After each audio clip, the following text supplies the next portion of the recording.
What's up, y'all? Alright, so for today's log, I'm gonna go through something in hopes of maybe putting some pieces together either while I'm doing it or after the fact that maybe it'll bring some enlightenment. But, so, if I haven't made it clear, I am currently going through a separation from the woman that I call my wife. For all intents and purposes, that's exactly what she was. We weren't legally married, and that wasn't really anything to do with her. It was just the simple fact that because of a custody situation going on with me and my ex-wife, I wanted to wait to file the divorce until I knew that my ex-wife had no play on taking our son from me. And, you know, even though the chance of her actually doing something was probably less than 0.1%, I still just did not want her to have any angle that she could come with, because I knew if there was an angle that she could find, it didn't matter that we hadn't spoken 8 years, she would push it just to push it. But apart from that, it was always the intention to get married to her and legalize it, you know, and get her a real ring and, you know, give her my last name. Like, that was always there. But when we first met, I was 28, she was 20. You know, I was fresh out of prison. She was fresh out of a relationship that was really nothing more than her trying to find a safe place at the time. She was with a person that she had been friends with all her life and just thought, you know, well, why not try to make something out of this? This guy's always been a good friend to me, so, you know, maybe it can be this. And it ran its course, and that was kind of about the time that we met. And in that first 2 weeks that we met and spent time together, you know, I think if you caught her on the right day, she would agree that, like, you can't replicate it. You know, we both understood that we both were looking for something real. We had nothing but fake up to that point, and we were both looking for something real. And because we were both looking for something real and we kind of clicked on that idea, those first 2 weeks together, man, were just a high on a whole nother level. And unfortunately, at that time, I was beginning a relapse, and I presented myself to her as being recovered. And in doing that, you know, I created a point of contention between us, and my guilt within that 2 weeks started to grow because, you know, for everything that she had shown me in that 2 weeks, as far as I was concerned, she was perfect. There was, you know, I understood every decision that she had made up to that point. I understood her lifestyle. Like, I understood everything. And, like, as far as I was concerned, she was perfect, you know. And I made the mistake of being afraid that if I told her that part, she would want nothing to do with me. And so because of that, I kept it a secret. But in that 2 weeks, my guilt grew. And I finally came to a point where, like, she's gonna end up putting 2 and 2 together on this pretty soon, and you got to be prepared for the fact that you're gonna have to leave her alone, because with her history, she's not gonna want any part of it. You weren't honest. You need to just accept it. And so I was there. I was, you know, at the point that, like, okay, I'm gonna tell her, and, you know, I'm not gonna make it difficult for her. Like, I get it, I'm a roll. But that's not what she did. And rather than making the decision to say, I'm sorry, I can't do this with you, she said, I understand, and I believe that you can do better. And so in that comes, you know, the happiness of being accepted and the hope of being able to live up to that for her. But it also comes the consequence of anytime you accept somebody in addiction, sooner or later you're going to be a victim to it, you know. And that was exactly what happened throughout the years. You know, we had great moments where we were growing together, but it never failed that my addictions just, you know, would always get in the way. Always, dude. And, you know, in those first, like, 3-4 years, our relationship was extremely volatile. Like, we were either all the way on or all the way off. And, you know, but there was love there. No ifs, ands, or buts. You know, you don't fight like that and there not be love. And we came to a point where the fighting got excessive. And in that, she started looking for anyone to talk to listen to, because she got to a point where she felt like she couldn't come to me with anything because it was just going to be a fight. And that was because I felt like she just, you know, she wasn't going to let it go, and it was just always a back and forth thing. I mean, you name it in our relationship, one of us has done it, you know, whether you're talking about putting hands on each other, you know, cheating on each other, cussing each other out, like, you name it, it's happened in our relationship.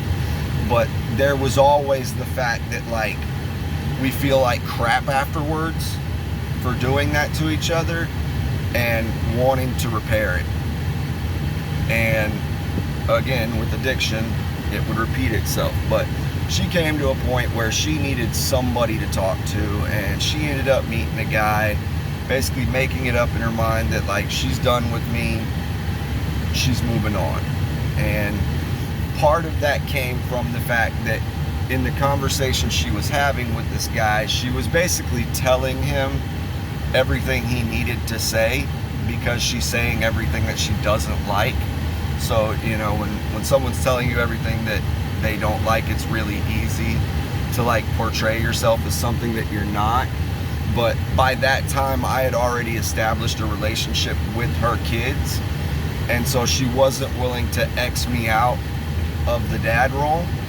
And for everything that he promised, he was not comfortable with the familiarity between me and her and the relationship that we would have to have in order to co-parent together. And he proved it pretty quick, and once he proved it, you know, she was done with him, and we got back together.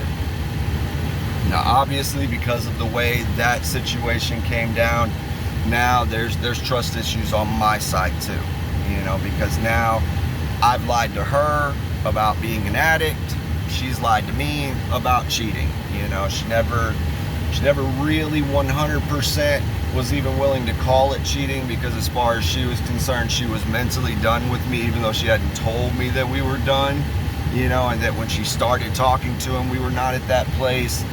By the time I found out, she was mentally done. So it was never, I'm sorry for cheating on you. It was always, I'm sorry that hurt, you know. And so there was always a bit of a trust issue on that. So we both got trust issues, you know. And I tried to put it to bed as often and as much as I could, just like she tried to put the idea to bed that I might be lying about, you know, using. And try as we might, it always resurfaced. And then we had our son together, and I think that was the turning point, because in the first year, 2 years of him being born, you know, things could still go volatile at certain points, but there came a point where I think we both wanted something better for him, and because of that, we both started trying to put our best self in place for the other one. And, you know, still dealing with my addiction, but starting to get it under control, and switching from actual pills to Suboxone, and having a steady lifestyle that doesn't involve me running the streets. And even then, there were still times where I would take too much of my medication and buy it off the street, and so there was still that contention. But in the last year and a half, once I had a legitimate prescription, didn't have to do that anymore, you know, I made it a point to not overuse my medication, and we put the lying to bed for the most part. as far as I know. And I really started working to, like, you know, make sure that I could be the person that she hoped I would be, because for every wrong thing that I ever did, I kept score in my head of it. And, you know, just over time, that desire of wanting to be the person that she wanted me to be, for the most part, turned into fear of not being able to do it. And the fear of not being able to do it, and her seeing it that way, and just being willing to throw me away at any point. You know, that's what it ended up becoming, was just this fear of any day now she's going to throw me away. You know, she deserves so much better than me, and sooner or later she's going to say that, and she's going to be done with me. And, you know, we had that conversation multiple times, and, you know, she told me that would never be the case. And in this last year, she got really grounded in her faith, and really started pushing for her relationship with God. And in that, being like, Zach, I need you to put yourself here. I need you to really be on this, because I'm walking this road alone and I don't like it.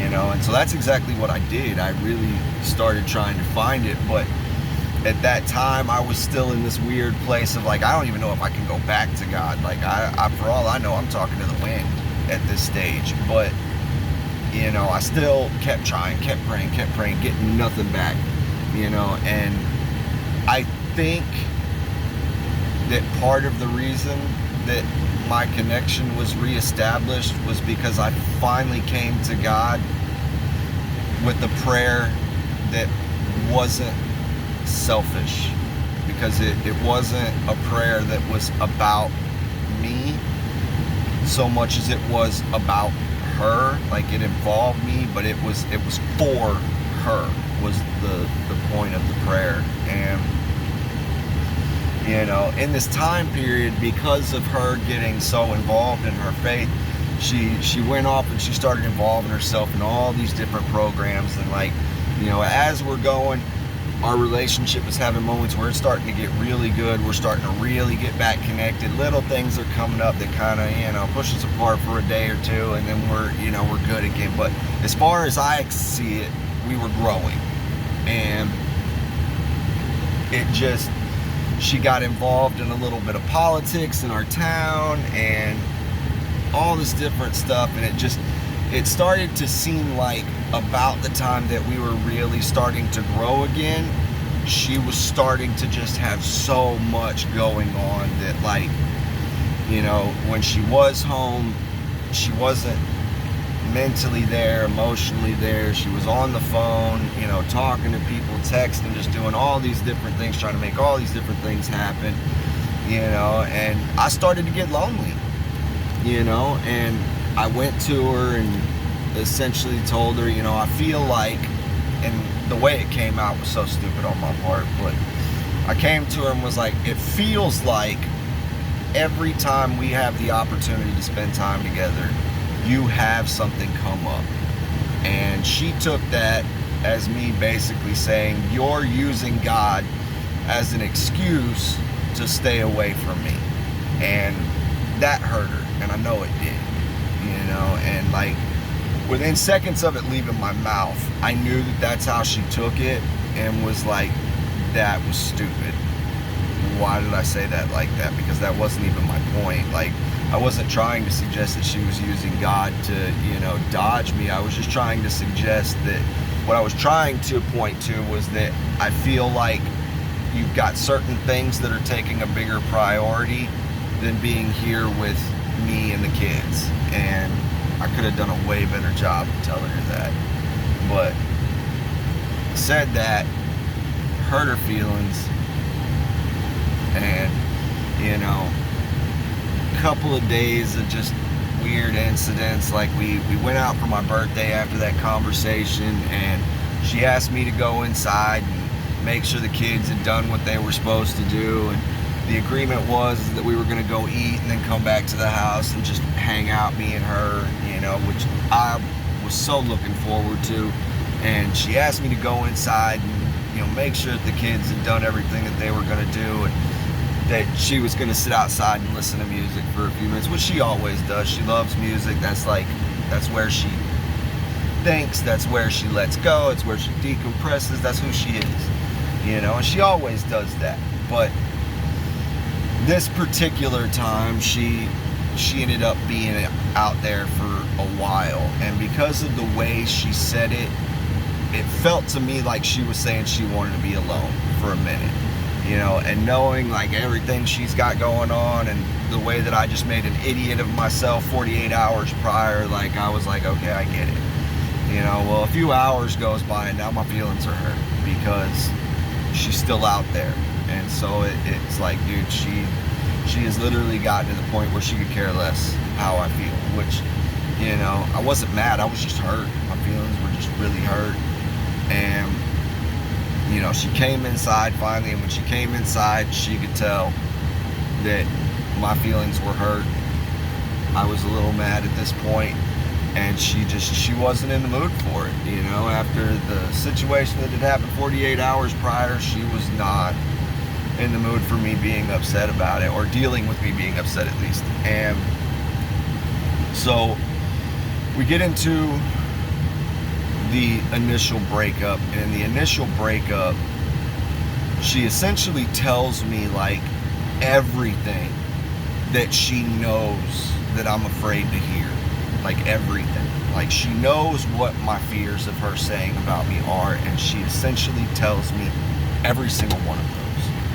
And at the time I didn't notice it, but looking back on it, it almost felt intentional. And there was this moment, like after 10 years of being together and us knowing each other the way we know each other, like she can read me the same way I can read her. I don't know that she likes to agree that I can read her, but I can, and there was this brief moment in the whole interaction where she gave me this look, and it was this look that like she was just so sorry. And I didn't understand, because what she had said to me was 100% true, but like, what are you sorry for? Like, I can feel it, I can sense that you're sorry about something, but it's not what you just said to me. And because of the way it happened, it looked very, very similar to the time that we were together before I found out she had started another relationship with somebody. And I almost feel like something happened with someone. I don't know what happened. I don't know if anything did. But it felt like something happened, and rather than her trust that like I love you so much that there's nothing that you could have done that you can't come to me and be like, babe, I messed up, and I messed up bad. But rather than do that, I think she turned me against herself and basically said the only reason that happened is because Zach failed. And if Zach had never failed, then I would have never done what I did. And then from there garnered and cultivated this hate for me that was based on things that had happened but not recently, and that we had moved past. And I think it was easier to do that than to come to me and say, I messed up. And I think she was afraid that like I wouldn't accept it, or that I would lash out or something. But like, there's nothing that the girl could do that if she told me she did it, that it would change how much I love her. Would I be hurt? Probably. But stop loving her? Be done with her? Never. But anyway, that happened, and I think she got to a point of saying all these things to make that so that that was the cause. And then when she tried to use that to explain to everybody in our life why she was leaving, and they didn't agree with the decision, that it caused even more of a revolt in her. and pushed her even further away. And now it's impossible for us to have any interaction whatsoever without it just going south. She's recorded me in moments where I was legitimately trying to pour my heart out to her, just broken, recorded those moments, then turned around and played it to people that, like, as far as I'm concerned, like, you're too good to even be in the same vicinity with these people, let alone sitting there talking to them about me. Like, how far did that conversation go? Did you tell them my injuries, in hopes that, like, if we get into a fight, they're going to be able to hurt me? Like, how deep did that run? And just the hurt that, like, that's where that went, And not just that, but the entire idea that that's how far that we could be separated, and she did. She told me that I was her enemy, and, like, I couldn't wrap my head around it in the moment. And even now, I still have a hard time wrapping my head around it. But coming to this place of knowing that, like, you've recorded me in my weakest moments. There have been times where it felt like you were pushing buttons, hoping that I would lash out like I have in the past, and I didn't do it, and now being in this place where, like, we can't interact with each other without it going to conflict. It kills me. Like, I'm okay, like, I'm not gonna die from it, but dude, it kills me that's where we could be. And knowing that, like, it may all legitimately stem from just a moment that she just felt like there's no way Zach is gonna forgive me, and it's easier to do this than it is to do that, and I could be wrong about all of it, but that's how it looked from my end. And since then, there's been so many different lies, and I can't even push against the fact that she's lying, even though I know she's lying about things and I can feel that she's lying to me. I can't push against it, because to push against it would just be, affirmation to her that, like, I haven't changed in a single way, and that's just not true. Like, there's not anything that you could do at this point that would make me, like, hate you or be angry with you. You can hurt me all day. Like, you've got wide open access to be able to just break me, but as far as me turning my anger against you goes, like, I just don't have it. And sitting here watching our relationship turn into that, and sitting there watching her in so many different ways walk away from her faith, that was another thing that happened in this whole process, that, like, at the time I wanted to say something, but I knew because of how she viewed me, she would not accept it for what it was. And that was that, like, I get that you're out here trying to, like, minister to people, but there's a right way and a wrong way to go about doing that. When you go out to minister to people and you're doing it in the street or you're doing it in somebody's home, you're supposed to have multiple people with you, because you don't want to run the risk of being influenced by any type of force that is there. If Peter, James, John, Paul, Thomas, if all of them had to go in too deep or more, it's a safe bet that you need to go in too deep or more. And, you go in, you get out. Even if you go in 2-3 people deep, you don't stay in. You don't make that a dwelling place, because that can result in, as many people going with you as all of you being influenced by that, and watching her character change from, this person that she had become to going back to who she was in a lot of different ways. Like, it tore me to shreds, dude.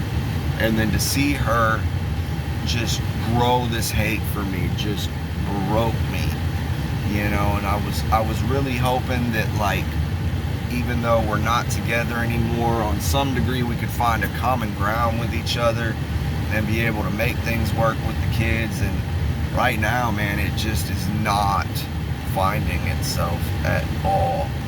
And You know, so now I'm gonna be staying in my car again. You know, because I told her I had found a place to stay, but that was just simply because, you know, I didn't want her to feel like I was doing it to punish her or to like get at her, because that wasn't the point. The point was just like, we're doing a horrible job at interacting with each other right now, and I'm tired of doing a horrible job of interacting with each other. And so that's kind of where we're at right now, man. But you know, I wish she could find it within herself to realize that like there's nothing you can do that's gonna make me hate you. And if you would just like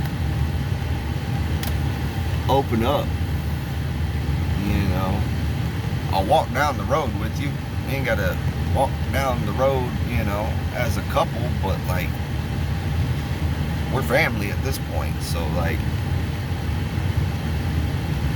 yeah, I don't know, man. That's all I got.